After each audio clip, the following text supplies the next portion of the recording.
The stars are right, and that means it's time for another episode of The Whisper in Darkness. I'm your host, the Manfromleng. Thank you very much for joining me today. On this episode, we are continuing with our look at the rogue cards in the Path to Carcosa Investigator expansion. In this episode, we are going to discuss Daring Maneuver, Narrow Escape, Sleight of Hand, and Watch This. There are spoilers throughout if you care about that sort of thing. If you enjoy what you hear, remember to like, comment, and subscribe. Before we get started, a quick reminder of how we rate cards here on The Whisper in Darkness. The best of the best get an Elder Sign, while the worst of the worst get an Auto Fail, and the cards in between get a +1, 0, or Elder Thing respectively. Cards that you build around or cards that are good in one particular deck get a Bless token, while cards that we believe are destined to end up on the list of taboos or are simply bad for the big game get a Curse token. Before we get started, I'd like to thank the patrons of this channel for their tremendous support. You all rock. If you'd like to be amazing like these people and support the channel's goals and see your name on this list, head over to patreon.com, sign up for a tier of your choice, and claim your rewards. That would be awesome. Special thanks to Cole Monroe Chitty, Nicole Fiscus, and Nate Lost in Time and Space for their contributions to the channel. I couldn't do it without you. Without further ado, let's get started. We are going to start off with Daring Maneuver. It is a free event with one wild skill icon, the Gambit trait. Fast. Play when you would succeed at a skill test. You get +2 skill value for this test. Now, the succeed by 2 mechanic is one of the central mechanics in the Rogue Color Pie. What do you guys think about this one? I feel like this card was released a little too soon, because there isn't really much payoff for this card, at least initially. There is the Derringer, which we'll talk about a bit later, but you don't have Lucky Cigarette Case yet, so this card's kind of weird.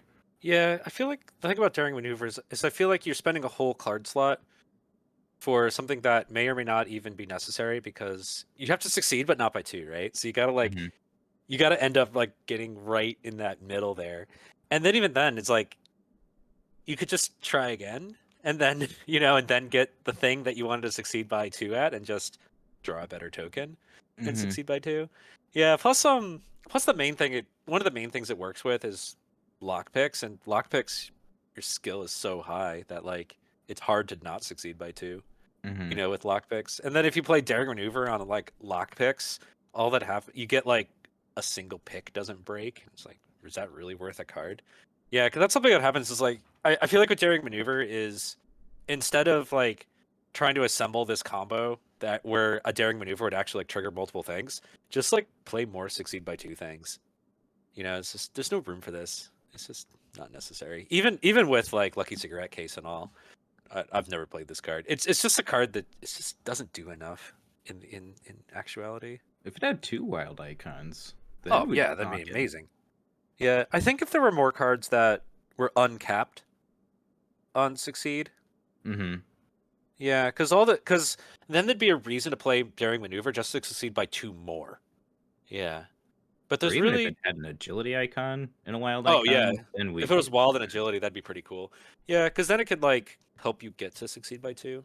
Yeah, I have played this card in the Winifred Habamok starter deck. Okay. But I feel like that's more because Winifred Habamok's starter deck is so badly designed that you actually need a card like this, so she has an actual shot of succeeding by 2 with the, I forget the name of the weapon in there. Oh, right. She's the way that deck is constructed is there are so few combat skill icons in the deck that it is almost impossible for her to succeed by 2 while shooting with that gun. This is one way to actually do that, and so the card plays a role in the deck, but that's just because the deck isn't designed particularly well. I've played a lot of these rogue decks over the years with succeed by X cards in them, and have never really felt the need to include this card, because usually, I mean, you just play another skill card, right?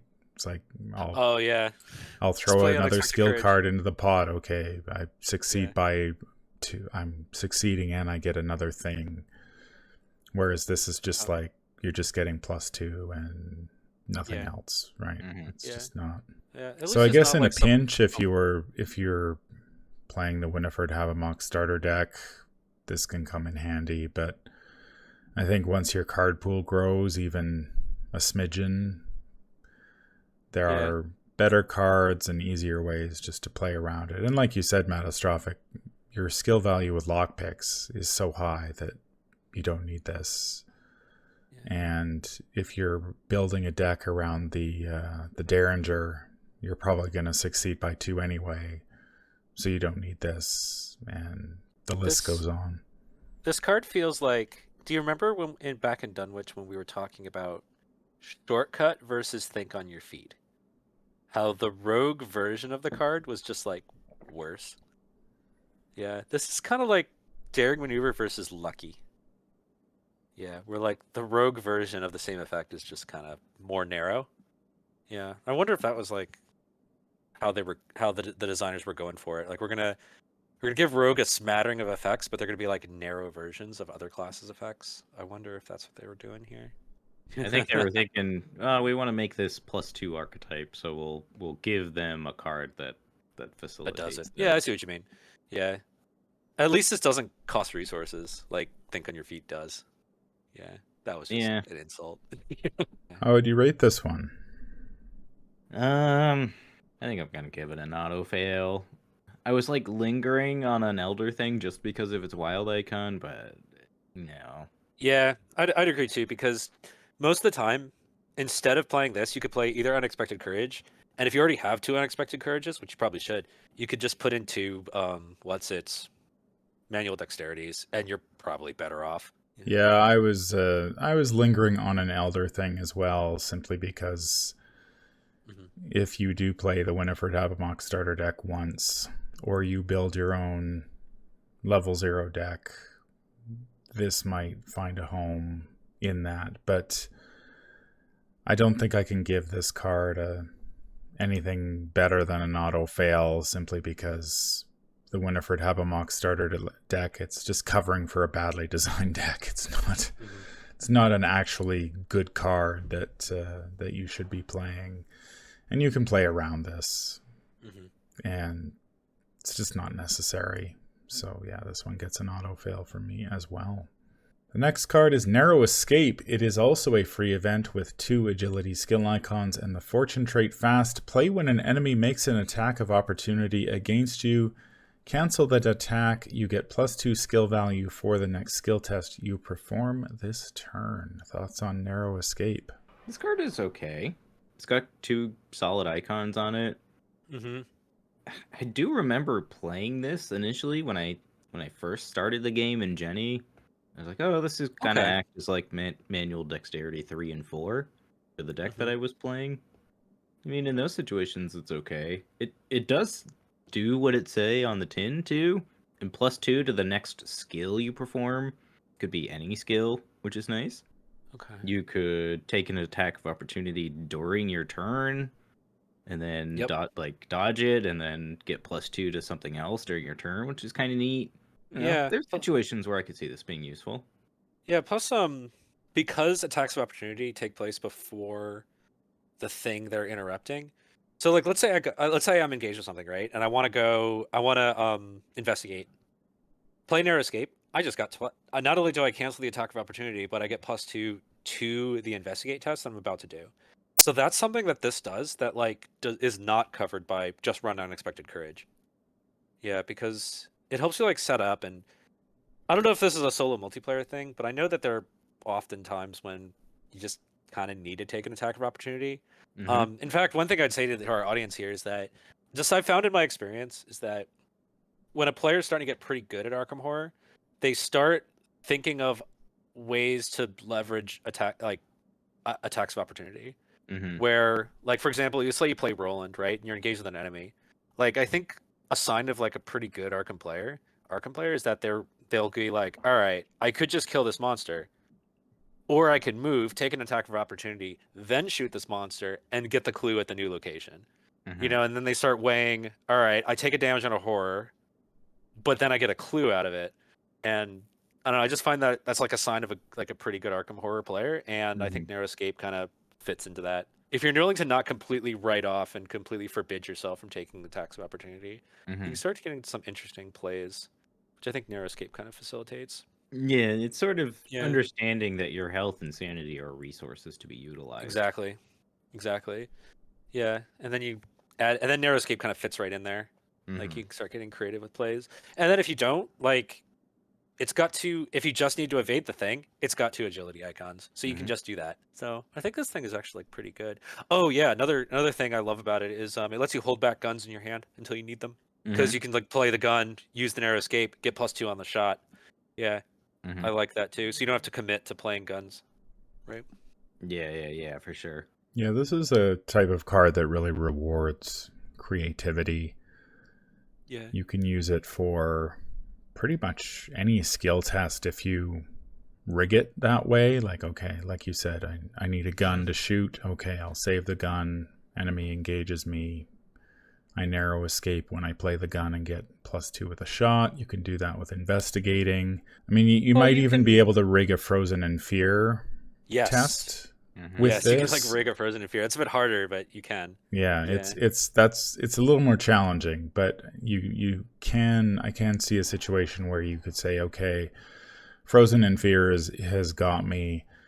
I've got like a guts in my hand, but it's not going to be quite enough. But Mm-hmm. if I Mhm. play Narrow Escape, then suddenly you're up +4, Mm-hmm. so you Yeah. actually Okay. have a shot Yeah, at. it's not bad. Yeah. So it can come in very handy. Mm-hmm. Handy in a pinch, even if you just use it to move and Yep. cancel the attack of opportunity on the move. So you could like move as your last action, and then Yep. you'd have the +2 for the Frozen in The Fear end if of you the needed turn. another. Yeah, for frozen in fear. Yep. Mm. Yeah, Yeah, stuff so like that. I think it rewards creativity. The icons are obviously very nice, even if you just need to evade, Mhm. great. How would we rate this one? I think in the context of just having Carcosa Dunwich in this, in Oh a yeah. solo and two-player environment, it's pretty good.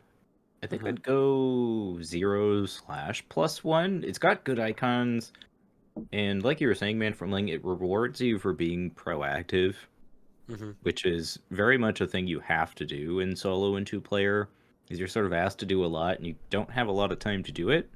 And a card like this really helps you facilitate plays that you might not otherwise be able to do.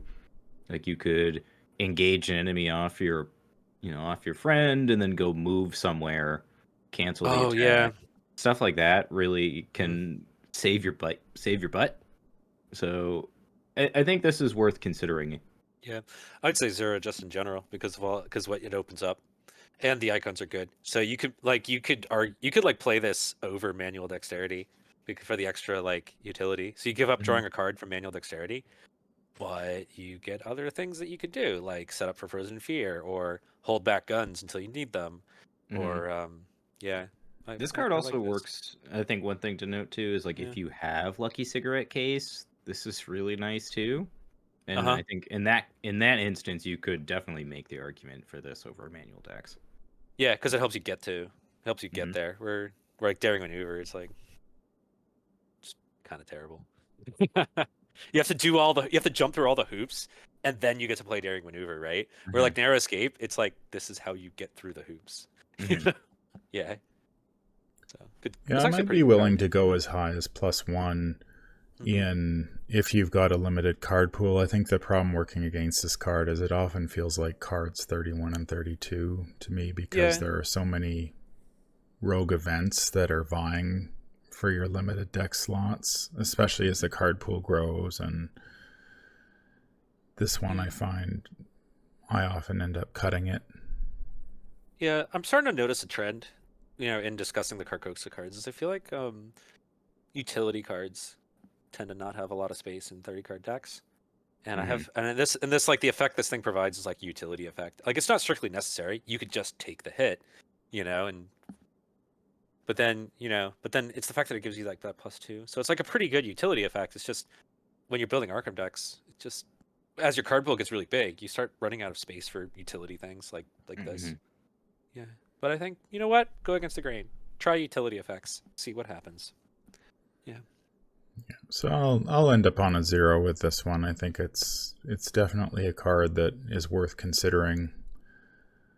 if your card pool is smaller and you can't just sort of overpower the scenario and actually need to take an attack of opportunity. And like you said, Nate, once you start treating your health and sanity as a resource rather than something that you have to hoard and protect at all costs, this type of card becomes very handy because you can prevent an attack and get a bonus, which is always good. So the next card is Sleight of Hand. It is a 1-cost event with an intellect and agility skill icon. The trick trait: fast, play only during your turn. Put an item asset into play from your hand. At the end of your turn, if that asset is still in play, return it to your hand. Poor Sleight of Hand has had quite a ride since it was released. The effect is really cool. I mean, I've always enjoyed this card. Unfortunately, they printed other cards that turn this card into a monster. I think initially it was just intended to be like, hey, you've got your gun, you sleight your gun out, you shoot, you try to unload the clip, so you get all that ammo out of it, and then the gun bounces back to your hand, and then you can play it normally, and you basically doubled the amount of ammo that you had. But then, of course, they printed the Necronomicon, and Sleight ended up getting tabooed to try to deal with that. What was the initial taboo? That was the second taboo. Sleight of the hand lightning gun, right? The lightning gun was Zoe. The first one. Specifically Zoe. Yeah, because heaven forbid that. Well, I don't know. That's just a larger problem, I think, with the game, is that Guardian weapons are just so overcosted compared to But I don't know. That's a whole nother story. Yeah, but yeah, Sleight of Hand has gotten the brunt because cheating the resource curve is always something to be done with care. Yeah, and it sounds like item asset wasn't enough, especially since they printed more items over time. Yeah. If this said rogue item asset, then we might be fine. But yeah, then there'd be like no one would have ever complained. Yeah, because you'd be pulling out your Lupara like the developers intended you to do. Like the developers intended, you would have been pulling out your Lupara. Yeah, exactly. But yeah, I mean, as written, this card is just obviously silly. It's fun though. It's fun. Yeah. Trust me, I love this card. Oh yeah, I adore a card like this because, at the end of the day, I think a card like this and Narrow Escape make you feel smart when you play them.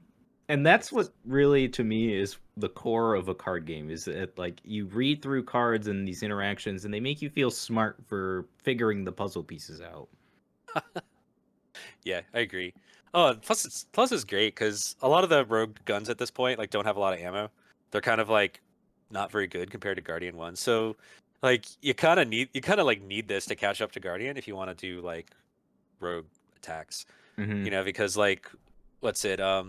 The Derringer only has 3 bullets. Let's see. What even are the Lupara has 2. Oh yeah, well that was the developers intended to. Yeah, you play with the Lupara. Yeah, I mean really 2 bullets. That's so pitiful. You kind of need Sleight of Hand just to catch up. Yeah, at that point. So yeah, it's too bad that later cards kind of cause this thing to get tabooed. But you know what? As long as you Sleight of Hand rogue things, then you're doing what the developers intended, and you're great. Because they kind of balanced all the items around being have low ammo and low usage. So just go ahead. Necronomicon did not receive such a consideration. Necronomicon totally did not. Yeah, exactly. But yeah, this card's fun. I think the main thing you can do with it that I think is kind of amazing is you get to avoid paying resource costs and spending that action on playing the item. You just wait until you need it and then throw it down, and then it gets to come back and you get to use it again. It's just fun times. Yeah, I've loved this card every time I've played it. It seems very innocuous at first because Arkham very much is a game of kind of a Voltron, what I call a Voltron game, where you set up your board and you become sort of this indestructible monster. But Sleight of Hand kind of goes against the grain in that regard. where it's like Yep. now all of a sudden I'm bouncing things back to my hand, and then I'm doing all these fancy things that makes it feel a bit more exciting. That being said, at this point in the card pool, it's a bit hard to do that type of stuff because you need to draw. You need card draw in order to really make that stuff work. And it's not until next cycle was when rogues finally get the ability to do that. Yeah.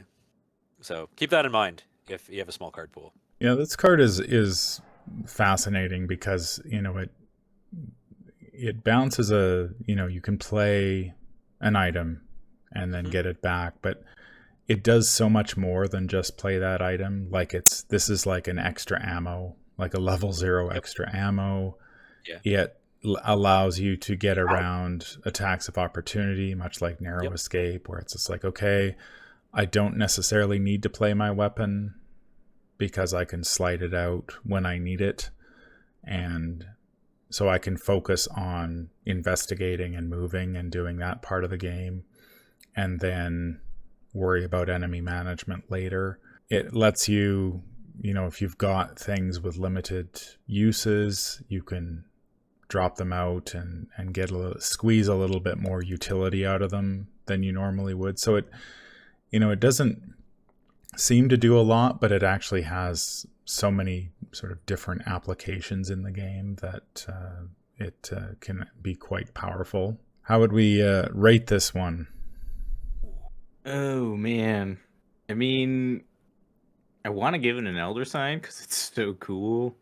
Yeah, but it is kind of not great design.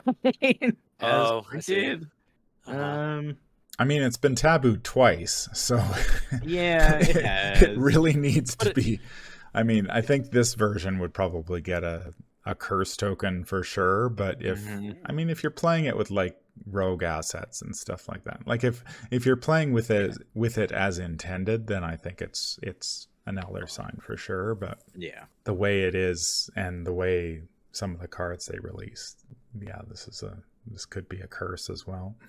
It's a tough one because it's so much fun, and it's like, for me, like, fun is sort of an axiom when I'm thinking about an elder sign card. Like, a card has to be fun. Like, I'm not gonna rate a card I don't enjoy playing highly, but at the same time, yeah, it is problematic. But I'm gonna go with fun because that's the aim of the game here. So I'm gonna give it an elder sign. This card does bring back memories of like the intended rogue end game, right? Is Sleight of Hand Lupara. Like that's what this set gives you. In fact, yes. Oh yeah, Lupara was in Dim Carcosa. So the Lupara was in like the last Mythos pack even. And then you've been holding Sleight of Hand for all this time. You're like, oh.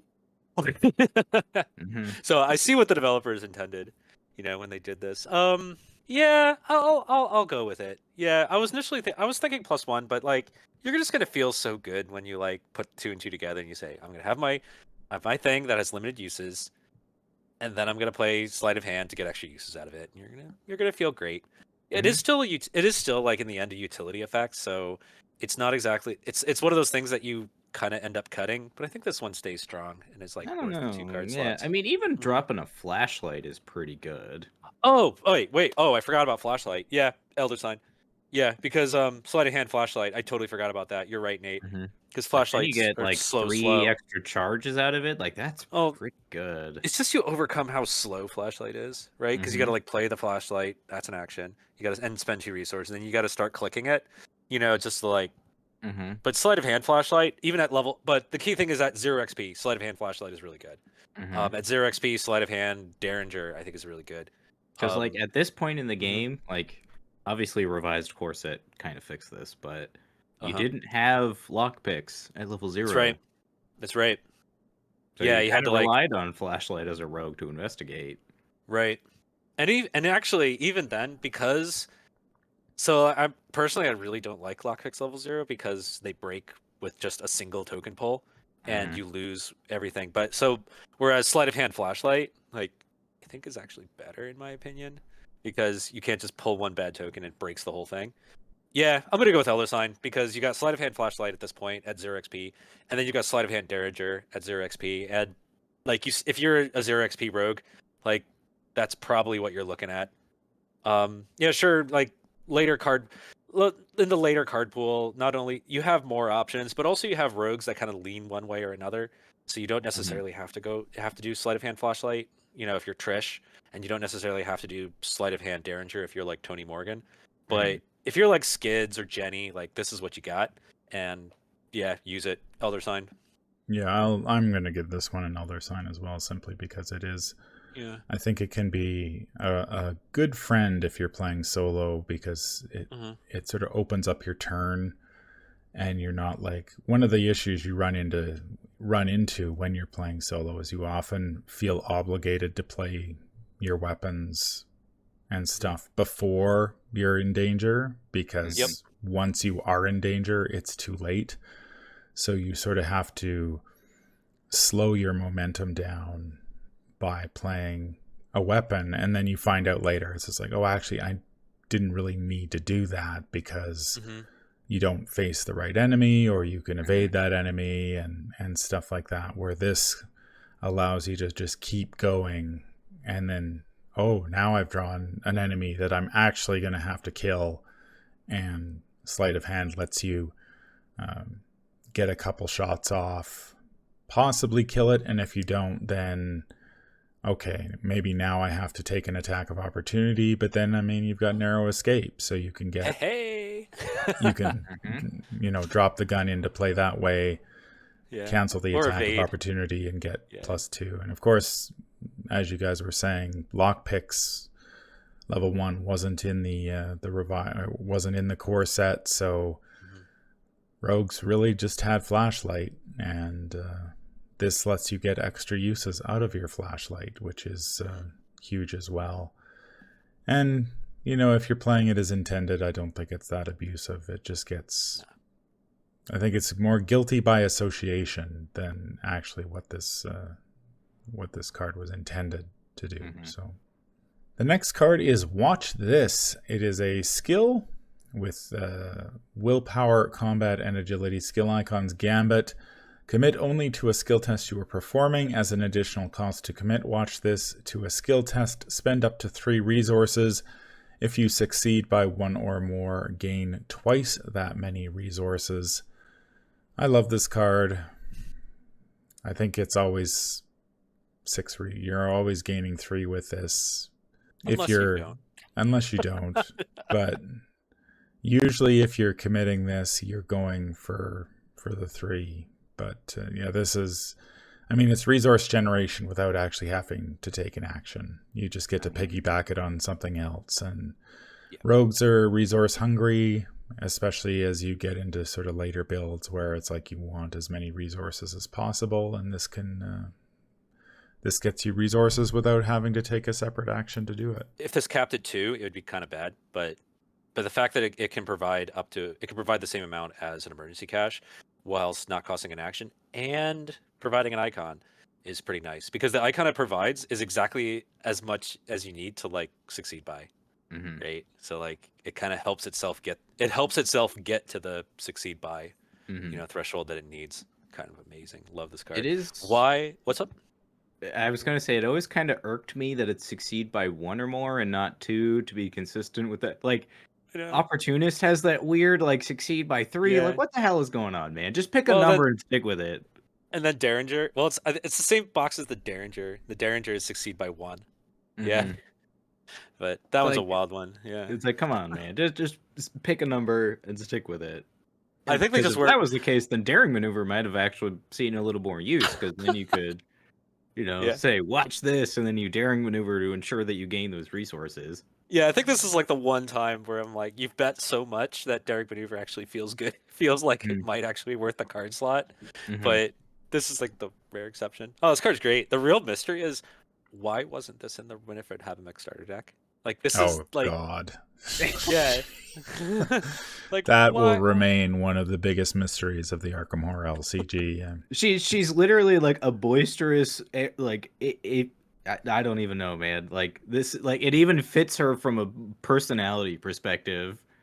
It's just a huge missed opportunity on that one. Yeah. We like to call it Keanu Reeves as well, because, I mean, look what's going on there. Clearly, and then also, John like, Wick. Yeah, it's clear. But like, what's also interesting about it is like, if you look even deeper, at it, it's like not only is this guy okay, so this guy's flying through the air, but not only that, if you look at his like coattails, like he's like jumped out of a window backwards, Hmm. right? Yeah, because if you look at the coattails, so like you gotta imagine the situation that's like happening here. So like you see the building in the background, right? So this is definitely not exactly the ground floor of the building. So this person is like definitely like in a multi-story building has leapt backwards out the window because you see all the glass flying Hmm. everywhere and they're shooting at the baddie. Like just imagine like what is going on here. you know, it's whatever it is, it's pretty epic. It's Yeah. mesmerizing. This Yeah. is one of the best rogue skills in the Oh yeah. game. And Yeah. it's, I think, pretty much an auto include in every rogue deck I build. I did do a deep dive. There is a video on the channel that does a deep dive into the Winifred Habermock starter deck and goes into great detail about how badly that deck is built. And this card is not in it. And I can't think of a card that it needed more than this one. I'm not going to go into all the problems with that deck, but one of the problems is it's expensive. Like it has a ton of assets in it that are very expensive and no resource generation. Yeah. So, like, why was this card omitted? Maybe they just didn't want to reprint it. I don't know, but yeah. How would we rate this one? Oh, Elder Sign. Come on, next. Yeah, it's kind of a staple. Yeah, just go for it. Even if like it's a staple if you're playing a focus rogue like Tony Morgan, for example. Like you get the money to play your assets, and you don't have to spend actions to do it. Because succeeding by one over, yeah, sometimes it will whiff, right? And sometimes you're gonna feel bad, but that's part of the rogue life. Is there you do have to take a gamble. So the fact that you have to succeed by one, not only succeed by one, kind of implies that you kind of use it for tests that you're gonna like overcommit on anyway. Hmm. So and then it's also the same box that has the 41 Derringer, which you kind of need to succeed by one at anyway.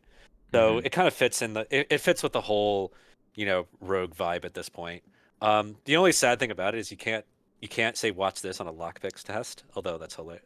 Although hilariously, you can commit this to willpower test. Watch this. Your character just flops over and dies from erotic remains. So you can do that, but you can't exactly watch this a lockpicks test, which is kind of sad.